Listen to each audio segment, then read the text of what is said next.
Et salut à tous, c'est Clément, on se retrouve pour l'épisode 12 de Steins Gate 0. Souvenez-vous la dernière fois, on avait vu du coup l'arrivée de Kagali et Suzuwa en l'an 1975.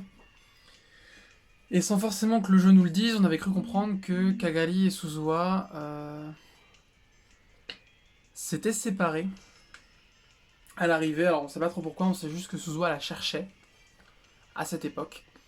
Et alors que Suzuwa était en pleine réflexion sur les évolutions de ce qui s'était passé à cet endroit-là, sur trois époques différentes, donc 1975, 2010 et 2036, elle avait été rejointe par Ferris qui, s'inquiétant pour elle, lui avait emmené de quoi manger. Bon, les deux étaient dans une discussion relativement légère, et elles avaient été interrompues par une personne, visiblement avec des bottes militaires, qui était en train de les espionner. Et donc on s'est arrêté dans la course-poursuite entre Suzuwa et cette personne-là. Elle a ouvert la porte et a bondi hors du bâtiment. Elle a, elle a couru dans les escaliers, sautant trois marches à chaque saut. Mais ce n'était toujours pas assez rapide. Suzuha était née rapide, elle avait entraîné pour être encore plus rapide, mais ce n'était pas suffisant. Quand elle a finalement atteint le deuxième étage, elle a pu entendre le bruit lourd d'un moteur de moto. Oh non.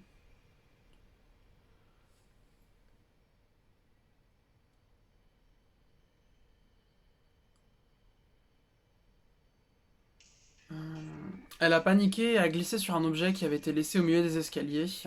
Et ensuite, elle a roulé jusqu'au sol. Elle a fait en sorte de se mettre dans une bonne position pour protéger sa tête. Donc ce sont ses côtes qui ont frappé contre le sol. Elle a, elle a réussi à se redresser et à courir dehors.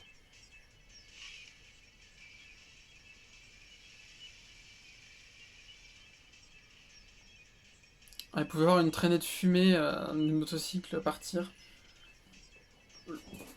Le conducteur portait un casque noir et une tenue de moto. Et était déjà à une bonne distance, donc elle ne pouvait pas dire si c'était un homme ou une femme.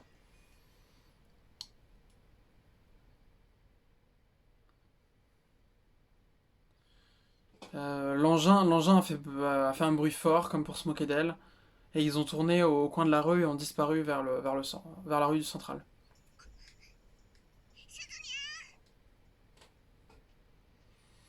Un petit peu après, Félix est arrivé. Est-ce que tout va bien? Ils sont partis.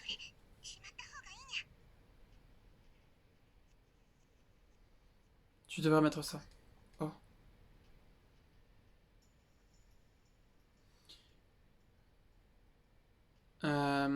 Elle a rangé le pistolet qu'elle avait dans les mains dans son holster.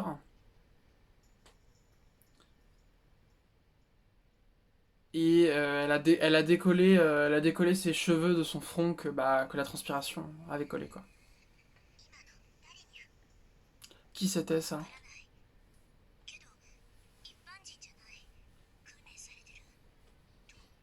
Je ne sais pas, mais ce n'étaient pas des civils. Ils étaient entraînés. Entraînés?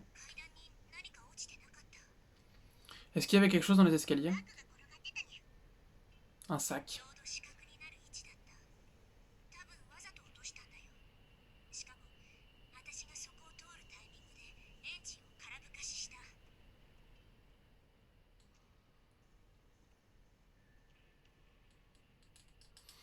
Il devait être bien placé pour que je ne le voie pas. Ils l'ont probablement laissé tomber délibérément.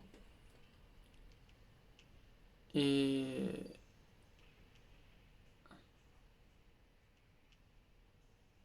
Et ils ont probablement laissé leur engin à un endroit pour venir. Je suis tombé dessus. Tu crois que c'était un piège?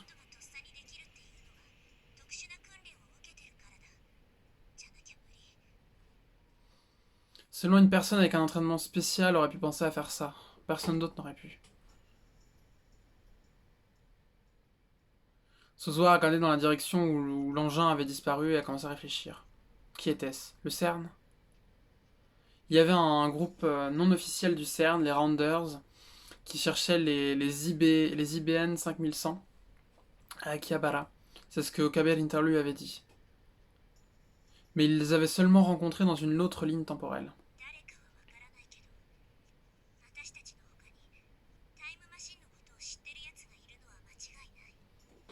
Je ne sais pas qui c'était, mais il est clair que d'autres personnes que nous sont au courant pour la machine temporelle.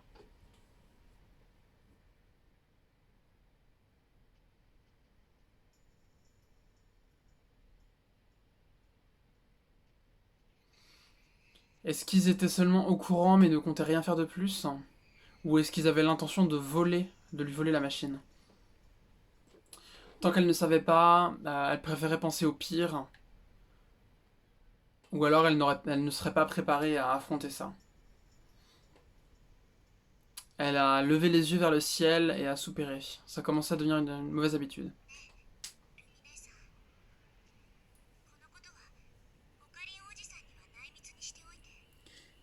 Hé, grande sœur Rumi, tu dis rien ne dis rien à Ocarine et aux autres, d'accord? Ouais, pourquoi?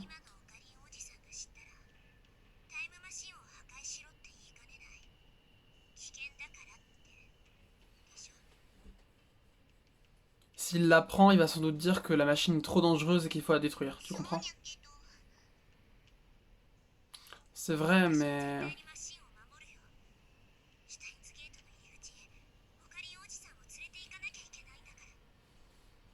Je protégerai la machine coûte que coûte. J'ai besoin d'emmener Ocarine à l'entrée du Steins Gate.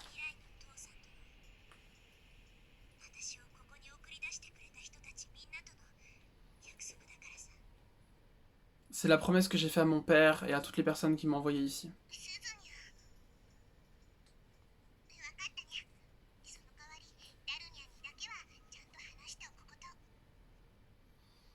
Ok, d'accord.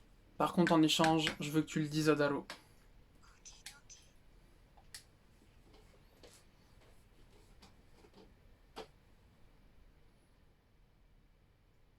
La dernière partie était un murmure de ces mots qui sont partis en direction du ciel d'Akihabara.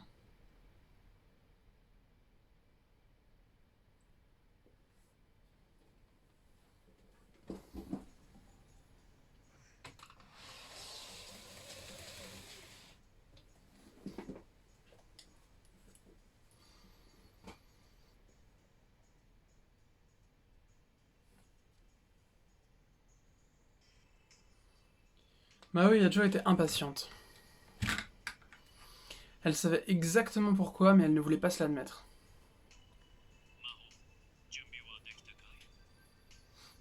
Es-tu prête, Mao?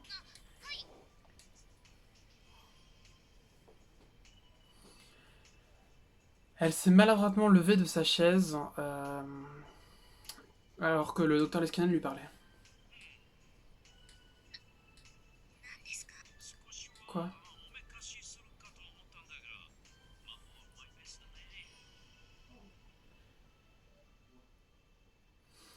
J'aurais pensé que tu mettrais plus d'efforts là-dedans, mais je suppose que non.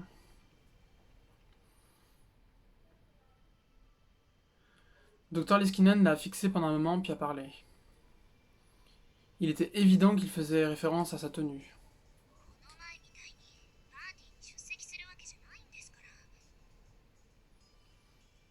Je vais pas à une fête comme j'étais la dernière fois.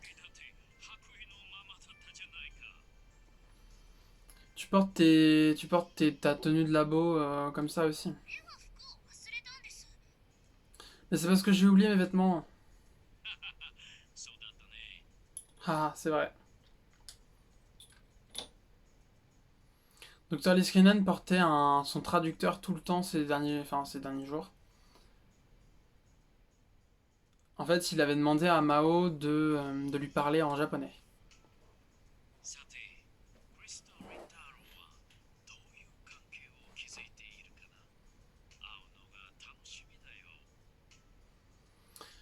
Pendant qu'on en parle, je suis curieux de voir quel genre de relation Rintaro et Kurisu ont établi.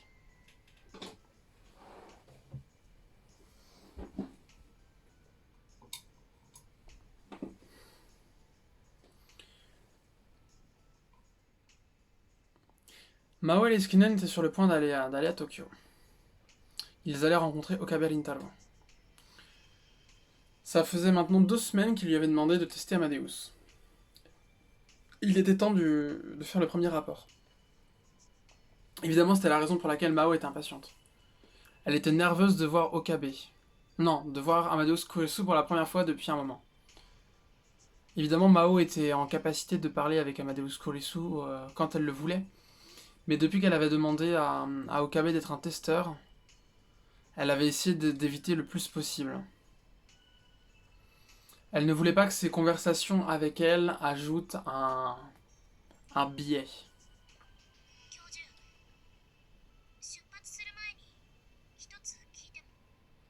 Professeur, avant que nous partions, est-ce que je peux vous demander quelque chose? Demande-moi ce que tu veux. Pourquoi Okabe? Mao voulait demander ça à Dr. Liskanen depuis un moment.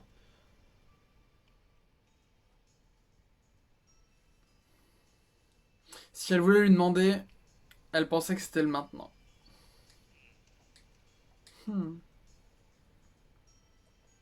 Dr. Liskanen a réfléchi pendant une minute. Est-ce que t'es jalouse, Mao? Je... Elle a senti le rouge lui monter aux joues. En d'autres mots, il avait raison. Ouais, elle était jalouse d'Okabe. Et elle ne voulait pas l'admettre.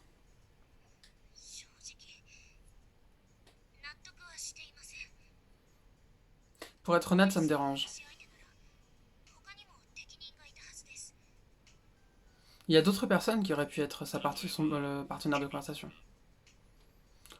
Toi, par exemple?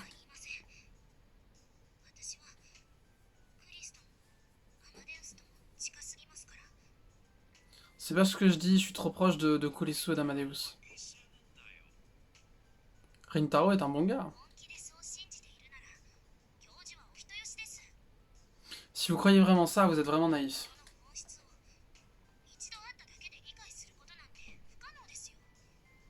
C'est impossible de vraiment connaître une personne après l'avoir rencontrée seulement une fois.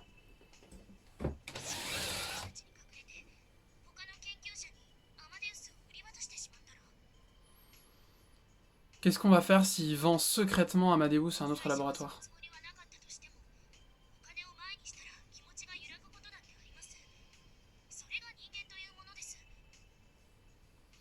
Même s'il n'avait pas prévu au début, il y a des chances qu'il change d'état d'esprit s'il lui montre assez d'argent. Vous savez, c'est la nature humaine.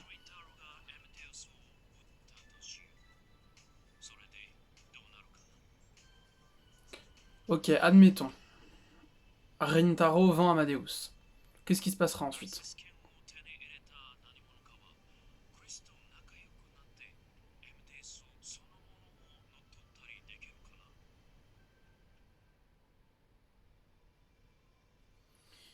Est-ce que la personne qui récupérera les accès à Amadeus pourra devenir son ami comme ça et la prendre avec lui? Eh bien, Mao s'est posé la question à elle-même et elle a réalisé que les chances étaient proches de zéro. Alors là, en fait, je fais une micro aparté. Ce qu'ils sont en train de dire, c'est pas forcément très clair, mais en gros, si Amadeus, mettons, elle est vendue à une autre personne, il faut encore qu'Amadeus veuille coopérer avec ces gens-là. Et si elle est vendue, il y a quasiment aucune chance au final qu'elle ne veuille coopérer avec ces gens-là, mettons pour travailler sur la réalisation d'un projet Amadeus, puisque il y a une conscience derrière. Ça serait impossible. Ouais, c'est impossible.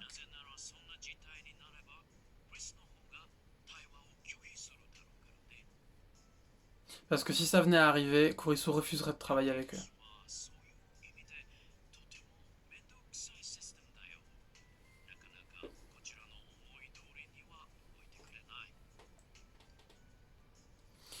En ce sens, Amadeus est un système vraiment difficile. Elle ne fera pas forcément ce que tu veux qu'elle fasse.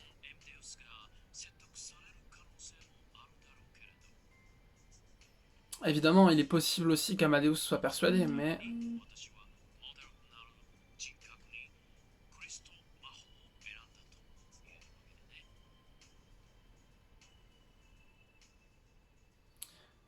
Mais on peut dire que c'est pour ça que je t'ai choisi toi et Kurisu comme modèle. Docteur Leskinen lui a fait un sourire machiavélique.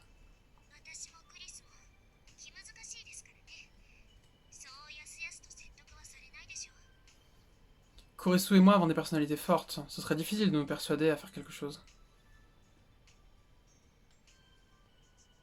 Elle savait qu'il la taquinait, donc elle a décidé de le dire.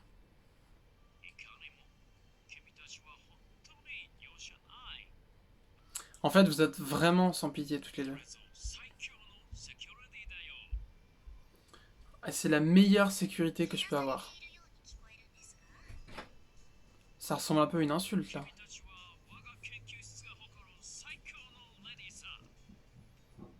Vous deux, vous êtes les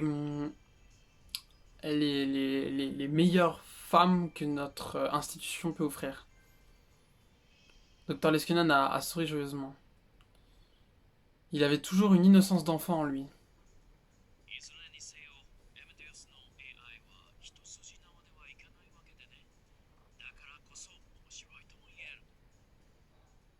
Autrement dit, l'intelligence artificielle d'Amadeus est une chose un petit peu piégeuse. Et on peut dire que c'est ce qui rend vraiment les choses intéressantes.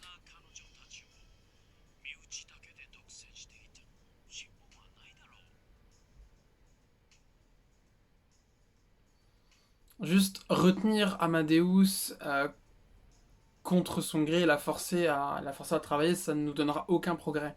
Tu comprends?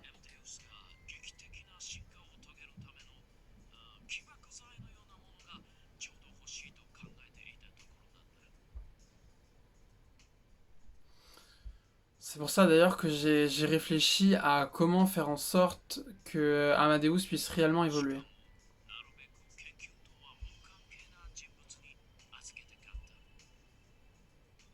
C'est pour ça que j'ai cherché quelqu'un qui n'aurait rien à voir avec ces recherches-là.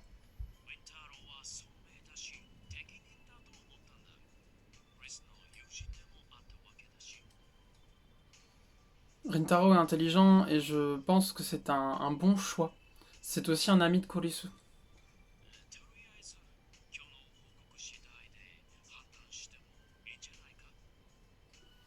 Peu importe. Pourquoi ne pas voir ce qu'il a à nous dire aujourd'hui avant que tu te décides?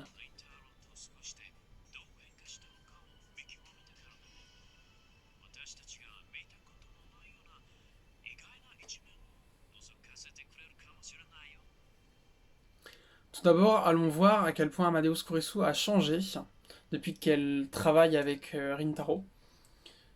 On pourrait peut-être même voir une facette d'elle qu'on n'a jamais vue avant. Hmm.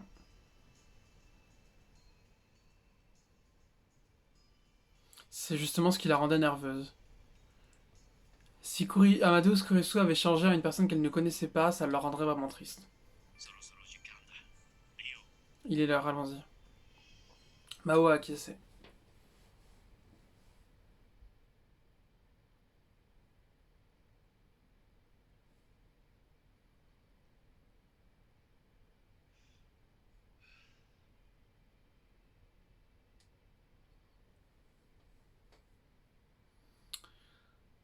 J'ai marché sur le sol du sanctuaire de Yamanashi et j'ai rapidement regardé autour de moi. De nombreux chats prenaient le soleil et profitaient du ciel froid d'hiver, mais il n'y avait aucun signe de personne ailleurs. Lukako n'était pas encore revenu de l'école. Ok, donc je pouvais parler à Amadeus Kurisu sans que personne ne me voie. J'étais supposé rencontrer le docteur Leskinen et Mao après ça. Mais avant ça, je voulais confirmer quelque chose avec Amadeus. Donc j'ai décidé de lancer l'application.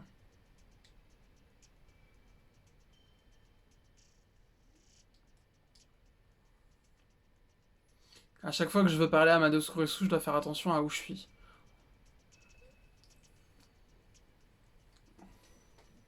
Les gens autour me regarderaient si je le faisais dans un endroit bondé. Et je pouvais pas faire ça autour de ma famille non plus ou quelque chose comme ça.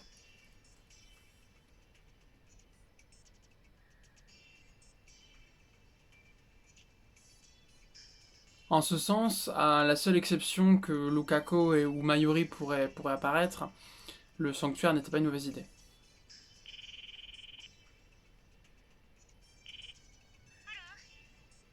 Salut. On doit parler tous les deux.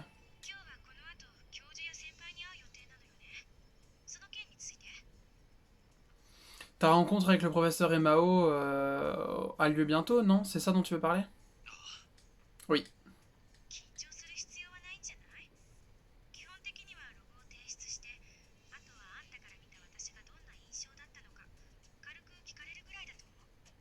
Est-ce qu'il y a une quelconque raison d'être nerveux? Basiquement, tu vas leur donner mes logs, et puis ensuite ils vont rapidement te poser quelques questions sur tes impressions sur moi.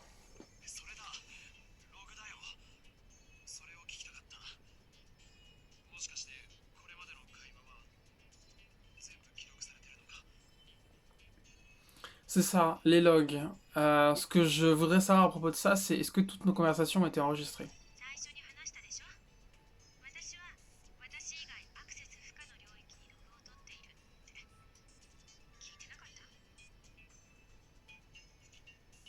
Je te l'ai dit quand on a commencé, non? Je garde les logs dans un endroit où personne à part moi ne peut accéder.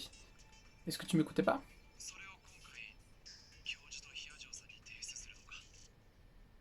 Et donc tu vas les soumettre au professeur et à Mao. Probablement.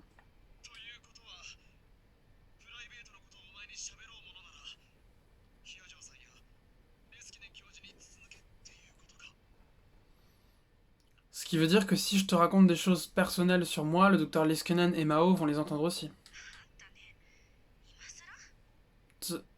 Tu réalises ça seulement maintenant? Ouais, c'est un petit peu tard.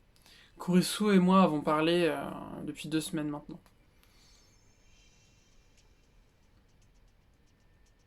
Et j'aurais dû lui poser la question directement quand j'ai eu accès à Amadeus. J'ai juste réalisé ça aujourd'hui.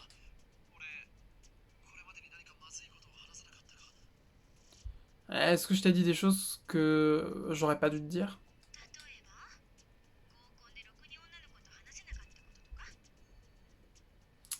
Des choses comme le fait que t'étais pratiquement incapable de parler avec des filles, peu importe où t'allais?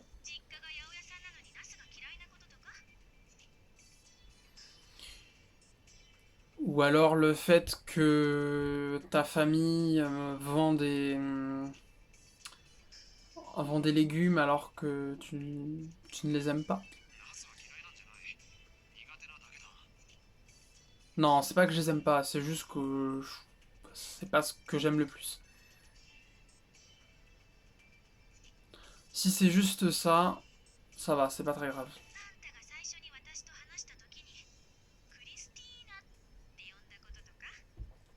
Ou alors le fait que la première fois qu'on a parlé, tu m'as appelé Christina.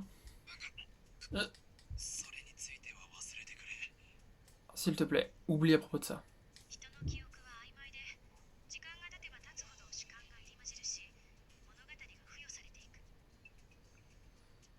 Les mémoires humaines sont ambiguës et avec le temps qui passe, elles ont tendance à gagner en subjectivité et du coup elles tendent à se compresser sur une seule trame.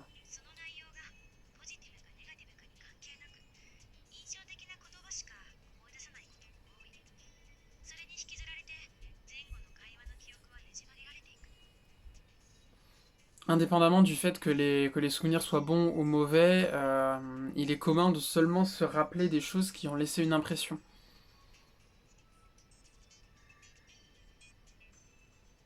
Et cette impression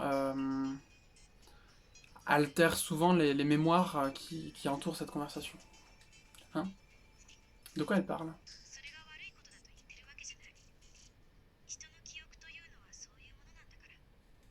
Je suis pas en train de dire que c'est une mauvaise chose, hein, c'est juste comme ça que les mémoires humaines fonctionnent.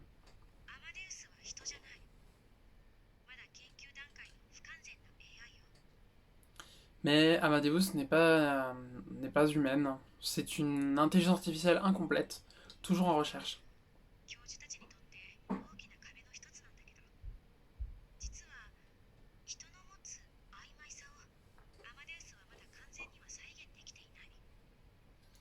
C'est un énorme problème pour Mao et le professeur, mais en fait actuellement Amadeus est incapable de reproduire parfaitement l'ambiguïté de la mémoire humaine.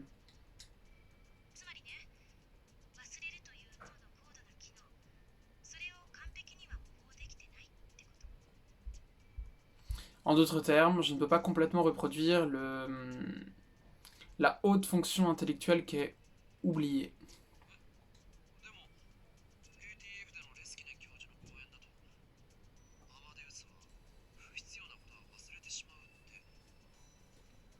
Mais pourtant, au séminaire de l'ATF, le docteur Leskanen a dit qu'Amadeus était en capacité d'oublier les informations dont il n'avait pas besoin.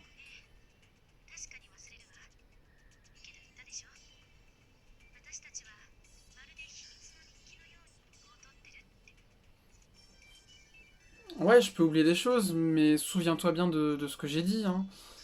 J'enregistre tout dans des logs, dans un journal. C'est une sorte de journal secret.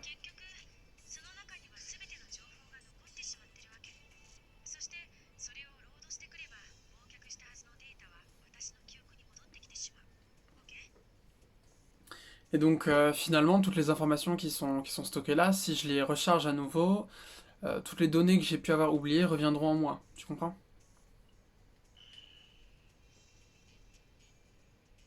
En d'autres mots, lui demander d'oublier, c'est une perte de temps.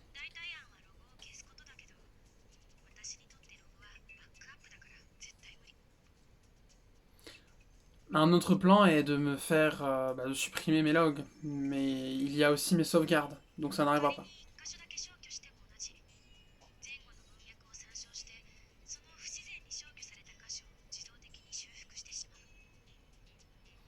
Et même si on en supprime seulement un passage, le résultat serait le même, je serais capable d'analyser la conversation et de automatiquement reconstruire la portion manquante.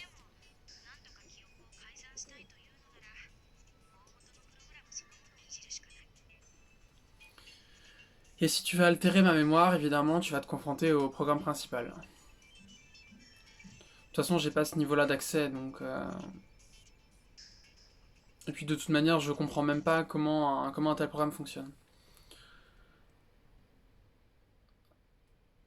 Donc, basiquement, jusqu'à ce que j'explique à Amadeus Kurisu pourquoi je l'appelle Christina, elle continuera à me demander encore et encore.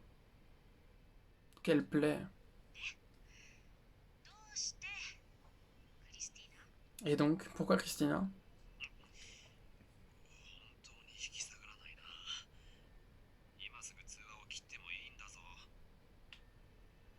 Vraiment, t'abandonnes jamais, toi. Hein. Fais gaffe, hein, je vais raccrocher si tu continues.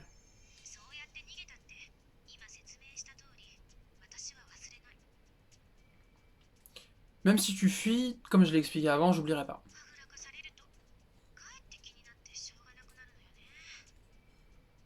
Tu sais, plus t'essayes de changer de sujet, plus je suis curieuse. Hein.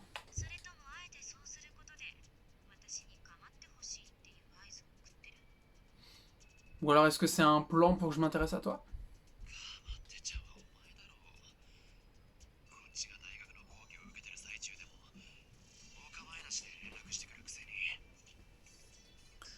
De nous deux, c'est toi qui veux l'attention. Tu m'appelles en plein milieu de mes lectures à l'université. Et pas seulement ça, tu me harcèles de messages sur Rin. Hein.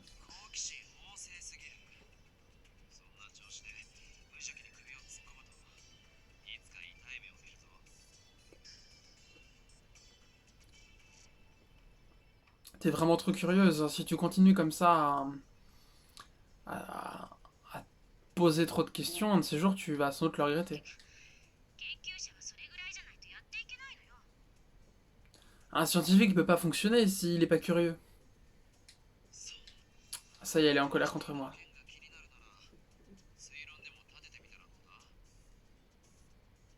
Si t'es si intéressé que ça par le fait que je t'appelle Christina, pourquoi est-ce que tu t'essaies pas de faire des théories toi-même?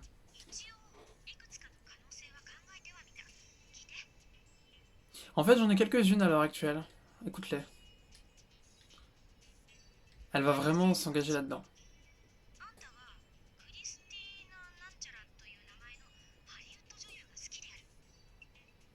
Théorie numéro 1. Tu as une relation avec une actrice d'Hollywood nommée Christina. Attends, tu crois vraiment que t'as le look d'une actrice d'Hollywood?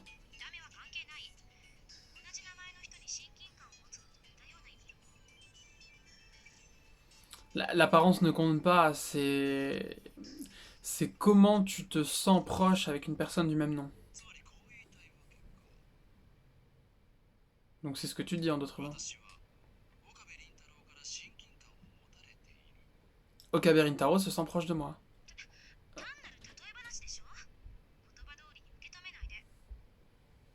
Mais c'est juste un exemple, hein. N'essaie pas de voir autre chose à travers ça. Ça va, c'est une blague.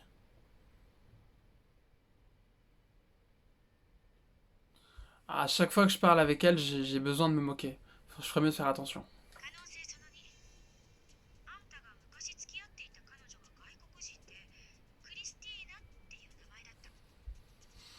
Théorie numéro 2, tu as eu un rendez-vous amoureux avec une étrangère nommée Christina.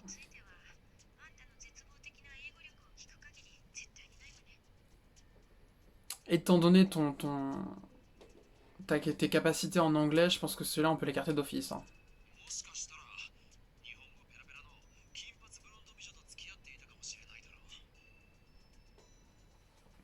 C'est aussi possible que j'ai eu un rendez-vous amoureux avec une magnifique blonde qui parlait aussi parfaitement le japonais, non?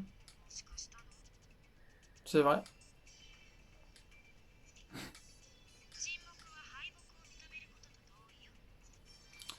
Le silence est une admission de défaite. Désolé.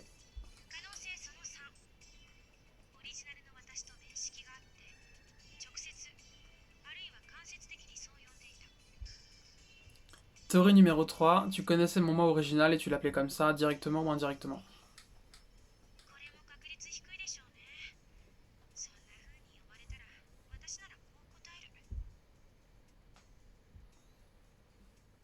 C'est aussi malheureusement, si tu m'appelles comme ça, je sais ce que j'aurais dit. Arrête d'ajouter Tina.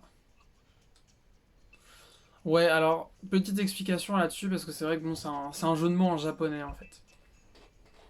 Je le prononce pas bien, mais en japonais, comment elle s'appelle? Makise kurisu. En fait, kurisu, ça ressemble à Chris. Vous voyez, kurisu. On entend un peu le Chris.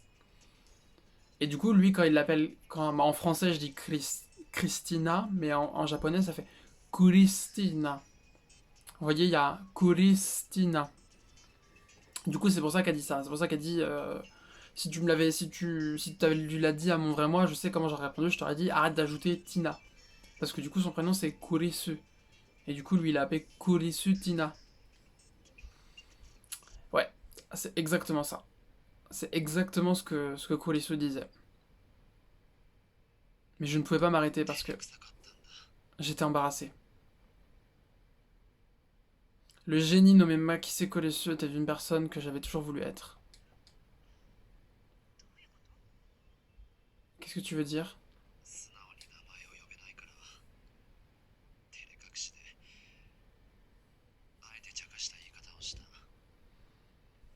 Je ne pouvais pas l'appeler par son vrai nom, donc j'en suis venu à élaborer un surnom pour cacher mon embarrassement. Embarrassement.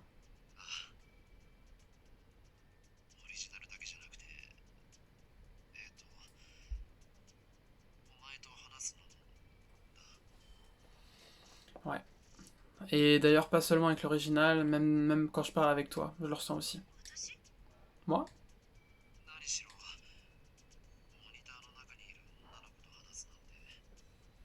Je veux dire, j'ai jamais parlé à une fille dans un écran avant. Quoi? Eh bien, merci. Hmm. Pourquoi est-ce que tu rougis? Mais je rougis pas.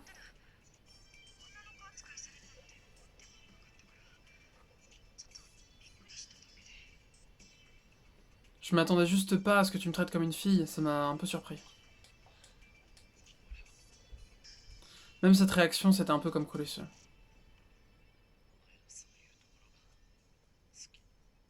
Cette part de toi, je me suis tu. Qu'est-ce que j'étais sur le point de dire? C'est un modèle 3D sur l'image, juste une collection de 0 et de 1 dans une apparence humaine. Et qu'est-ce que j'étais sur le point de lui dire? Est-ce que je peux te demander quelque chose? On se connaissait tous les deux, pas vrai?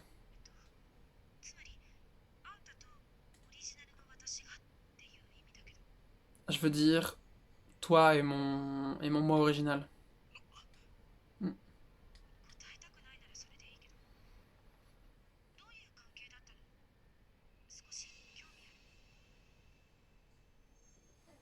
Si tu veux pas me le dire, c'est bon, mais quel genre de relation on avait? Je suis un peu curieuse.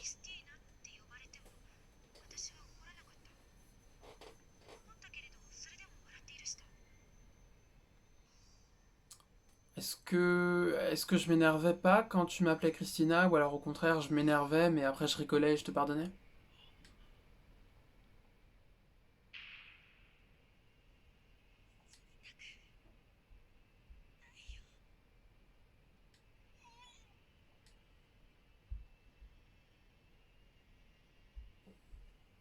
J'ai été frappé par un besoin violent de m'échapper.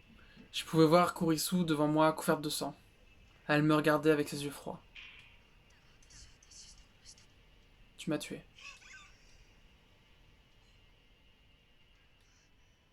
Qu'est-ce qui va pas? T'es devenu tout pâle? J'ai touché le téléphone et j'ai mis fin à l'appel. Puis je me suis senti trop mal pour rester debout. Oh.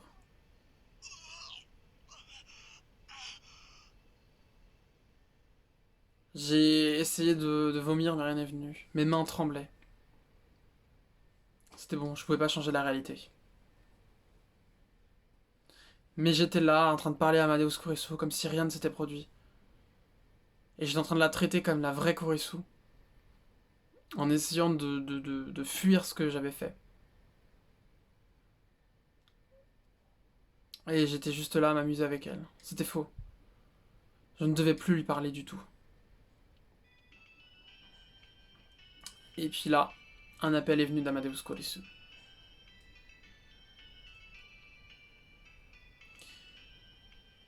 Alors, là, ça va être un petit peu particulier.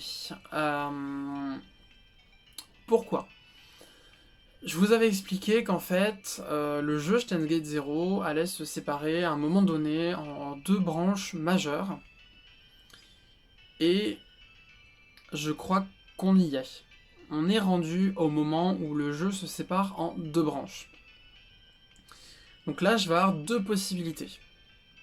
Soit je réponds à cet appel, soit je ne réponds pas à cet appel. Et donc, à partir de là, le reste du jeu va en être totalement influencé. Je vous dirai pas de quelle manière, mais le jeu va en être vraiment, vraiment, vraiment influencé.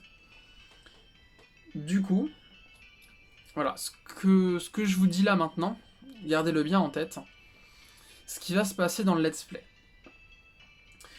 On va avoir ce qu'on appelle le tronc commun. Et donc le tronc commun, ça va englober l'épisode... Allez, on va dire 0, non, l'épisode 1. L'épisode 1 jusqu'à l'épisode 12, ça va être toute la voie qui est commune à l'ensemble des 6 fins. Ce qu'on fera pour la suite, c'est que pour l'épisode 13, je vais faire un choix qui va nous emmener sur une route. Et à un moment donné, dans le let's play, je vous l'indiquerai de toute manière quand on aura fini toutes les fins de cette branche-là. Je vous dirai, écoutez, revenez à cet épisode 12,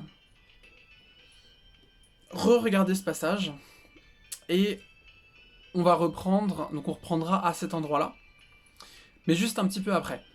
Donc vous inquiétez pas pour ça, ce sera expliqué, mais voilà. Tout ça pour vous dire que là on est arrivé à un moment qui est très intéressant, on est à la fin du tronc commun. Et donc là le jeu va vraiment se diviser en deux axes majeurs qui sont très intéressants l'un et l'autre, et qu'on prendra vraiment le temps de faire. Donc voilà, je crois que c'est tout ce que j'avais à vous dire. Écoutez, l'épisode là est est plutôt long par rapport aux autres, donc je vais m'arrêter là. Je vous remercie énormément de m'avoir écouté. N'hésitez pas à mettre un commentaire, un j'aime si la vidéo vous a plu, à la partager, parce que c'est du travail quand même, et c'est bien que le travail soit valorisé en quelque sorte. Si vous estimez qu'il mérite d'être valorisé, hein, ça c'est tout à chacun de décider. Mais voilà, n'hésitez pas même à venir mettre un commentaire pour dire bonjour, j'y répondrai avec grand plaisir. Même d'ailleurs, si vous avez des questions en lien avec l'univers de Steins Gate, on va dire en général, pas que Steins Gate 0, mais ça peut être aussi Steins Gate premier du nom. Si vous avez des questions, n'hésitez pas du tout à venir les poser, j'y répondrai avec grand plaisir, parce que moi c'est un univers que je commence à bien connaître, qui m'intéresse énormément. Et même si avec Steins Gate 0, on va dire, l'univers est à peu près bouclé, il y a pas mal de petites choses sur le bord. Notamment des... Alors là, je fais une grosse parenthèse de fin d'épisode, mais bon, c'est pas grave, je pense qu'il y en a certains que ça intéressera. L'univers de Steins Gate, en fait, se prolonge, entre guillemets, à travers d'autres œuvres du même studio. Il y a notamment Chaos Head, qui se passe dans le même univers, mais on voit pas les mêmes personnages, c'est pas la même histoire, mais il y a juste de très nombreuses références à Steins Gate, et puis on voit des choses dans Chaos Head aussi qui peuvent expliquer certaines choses de l'univers de Steins Gate. Enfin voilà. Donc si vous avez des questions sur tout ça, n'hésitez pas à les poser, j'y répondrai avec grand plaisir. Et puis voilà, n'hésitez pas à me faire savoir si ça vous a plu. Je crois que c'est tout ce que j'avais à vous dire, je m'arrête là, j'arrête de vous retenir plus que nécessaire. Bonne journée, bonne soirée, c'était Clément, bye.